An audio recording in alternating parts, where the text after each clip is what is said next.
পদোন্নতি পেলেন সিলেট সিটি কর্পোরেশনের মেয়র আরিফুল হক চৌধুরী সহ বিএনপির ১০ নেতা।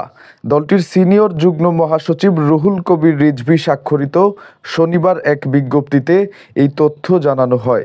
বিজ্ঞপ্তিতে বলা হয়, বিএনপির জাতীয় নির্বাহী কমিটির আন্তর্জাতিক বিষয়ক সম্পাদক মাহিদুর রহমান, বিএনপি জাতীয় নির্বাহী কমিটির সদস্য ও সিলেট সিটি কর্পোরেশনের মেয়র আরিফুল হক চৌধুরী এবং বিএনপি জাতীয় নির্বাহী কমিটির সদস্য এম এ মালিককে বিএনপি চেয়ারপারসনের উপদেষ্টা কাউন্সিলের সদস্য পদে পদোন্নতি দেওয়া হয়েছে। সুইডেন বিএনপির সাবেক সাধারণ সম্পাদক নাজমুল আবেদিন মোহনকে সহ আন্তর্জাতিক বিষয়ক সম্পাদক, বিএনপি জাতীয় নির্বাহী কমিটির সদস্য সাঈদ সোহরাবকে সহ সাংস্কৃতিক বিষয়ক সম্পাদক এবং নারায়ণগঞ্জ জেলা বিএনপির সাবেক সহসভাপতি মাহমুদুর রহমান সুমনকে সহ অর্থনৈতিক বিষয়ক সম্পাদক পদে পদোন্নতি দেওয়া হয়েছে।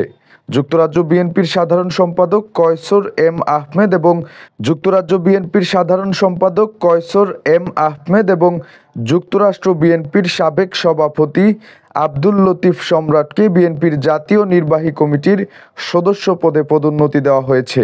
এছাড়া বিএনপির চেয়ারপারসনের উপদেষ্টা কাউন্সিলের সদস্য অধ্যাপক ডাক্তার ফরহাদ হালিম ডোনারকে ঢাকা মহানগর উত্তর বিএনপির ভারপ্রাপ্ত আহ্বায়ক এবং ঢাকা মহানগর দক্ষিণ বিএনপির যুগ্ম আহ্বায়ক লিটন মাহমুদকে ঢাকা মহানগর দক্ষিণ বিএনপির ভারপ্রাপ্ত সদস্য সচিব হিসেবে দায়িত্ব প্রদান করা হয়েছে।